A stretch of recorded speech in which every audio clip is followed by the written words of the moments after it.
یا رسول اللہ دہائی ہے دہائی، سب سرکار کو پکارنے لگیں گے۔ حضرت جبریل امین علیہ السلام واپس آئیں گے رب کی بارگاہ میں، رب تعالیٰ ارشاد فرمائے گا جبریل امت محمدیہ کا حال کیا ہے؟ عرض کریں گے پروردگار تو اپنے بندوں کا حال زیادہ جاننے والا ہے۔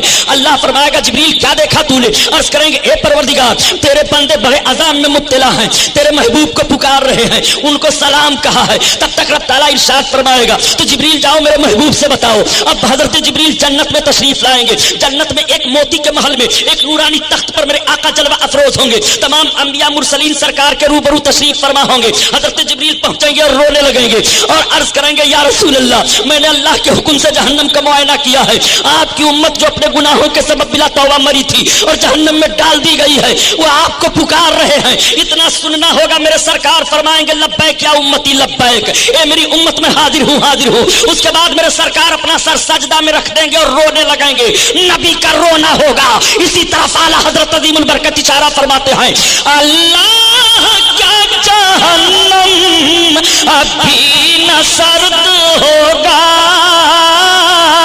رو رو کے مصطفیٰ نے دریا بہا دیے ہیں، دریا بہا دیے ہیں۔ نعرہ تکبیر، نعرہ رسالت، علماء اہل سنت، مسلک اعلیٰ حضرت، رو رو کے مصطفیٰ نے دریا بہا دیے ہیں، دریا بہا دیے ہیں۔ اللہ اللہ آقا کریم صلی اللہ علیہ وسلم کو حکم دے گا رب تعالیٰ محبوب اپنے سر کو اٹھاؤ، جاؤ جسے تم چاہو جہنم سے نکال لو۔ اللہ اللہ اب میرے سرکار تشریف لائیں گے، میرے آقا صلی اللہ تعالیٰ علیہ وسلم جب جہنم کے قریب تشریف لائیں گے تو مالک دیکھیں گے، وہ دیکھو بشیر و نذیر آ رہے ہیں، وہ دیکھو طہ یاسین آ رہے ہیں، وہ دیکھو سید المرسلین آ رہے ہیں، وہ دیکھو نبی کونین آ رہے ہیں۔ اللہ اکبر میرے سرکار تشریف فرما ہوں گے، مالک استقبال کریں گے اور سلام عرض کریں گے۔ آقا فرمائیں گے مالک میری امت کا حال کیا ہے؟ عرض کریں گے یا رسول اللہ بڑا برا حال ہے، وہ عذاب الہی میں مبتلا ہیں۔ آقا ارشاد فرمائیں گے مالک جہنم کا دروازہ کھولو۔ عرض کریں گے یا رسول اللہ رب کا حکم ہے؟ آقا فرمائیں گے ہاں۔ جیسے مالک جہنم کا دروازہ کھولیں گے اور سب کی نظر سرکار پر پڑے گی تو اعلیٰ حضرت کی زبان میں سنو، گرچہ ہے بے حد قصور تم ہو عفو غفور، اور بخش دو جرم و خطا تم پہ کرو درود، بخش دو جرم و خطا تم پہ کرو درود۔ اللہ اللہ میرے آقا صلی اللہ علیہ وسلم جس کے دل میں رائی کے ذرہ برابر بھی ایمان ہوگا نکال لیں گے جہنم سے، اور میرے سرکار لائیں گے، نہر حیات میں غسل دیا جائے گا، سب کے جسم چمکنے لگیں گے، مگر پھر بھی ان کی پیشانی پر لکھا رہے گا ہم قوم جہنمی تھے۔ یہ میرے سرکار کی آخری شفاعت ہوگی۔ آقا کریم صلی اللہ تعالیٰ علیہ وسلم سے عرض کریں گے سب یا رسول اللہ ہم لوگوں کی پیشانی پر اب بھی لکھا ہے ہم قوم جہنمی تھے، تو جو لوگ پہلے سے جنت میں ہیں وہ سب دیکھ دیکھ کر کے ہم لوگوں کا چرچا کر رہے ہیں کہ یہ سب لوگ جہنم سے نکل نکل کر آئے ہیں۔ میرے آقا آپ دعا فرما دیں، میرے سرکار دعا فرمائیں گے، وہ تحریر بھی ختم ہو جائے گی اور سب کی پیشانیاں چمکنے لگیں گی 14ویں رات کے چاند کی طرح سے۔ اللہ اللہ یہ کیفیت ہوگی۔ اسی لیے تو اعلیٰ حضرت عظیم البرکت فرماتے ہیں اے مرد مومن تو ایسے رسول کا کلمہ پڑھ رہا ہے کہ آج اگر تم ملک کا غدار بن جا تو تجھے دیش دروہی قرار دے دیا جاتا ہے، اگر بیٹا باپ کی نافرمانی کرے تو جائیداد سے آگ کر دیا جاتا ہے، اگر استاذ کی نافرمانی شاگرد کرے تو شاگردی سے نکال دیا جاتا ہے، اگر پیر کی نافرمانی مرید کرے تو مریدی سے نکال دیا جاتا ہے، ہر مجرم کو جرم کی سزا دی جاتی ہے، مگر تو ایسے رسول کا کلمہ پڑھ رہا ہے کہ جرم کر رہا ہے اور معافی مانگ کر کے اپنے آقا کی بارگاہ میں پناہ لے رہا ہے۔ آقا کریم صلی اللہ تعالیٰ علیہ وسلم کا یہ کتنا بڑا کرم ہے کہ سرکار کے دامن کرم میں پناہ مانگ تو پناہ عطا فرما رہے ہیں۔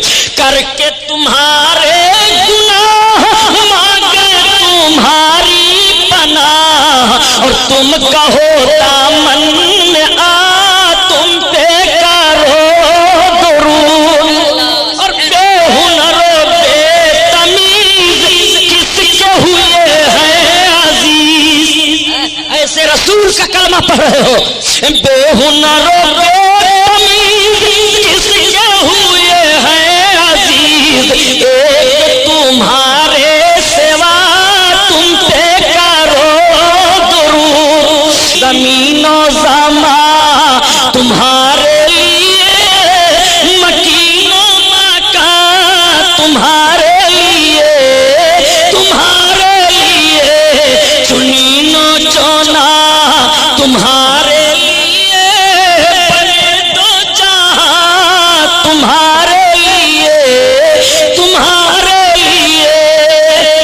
جماعت رضائے مصطفیٰ زندہ باد، جشن امام احمد رضا پائندہ باد، وما علینا الا البلاغ۔ السلام علیکم۔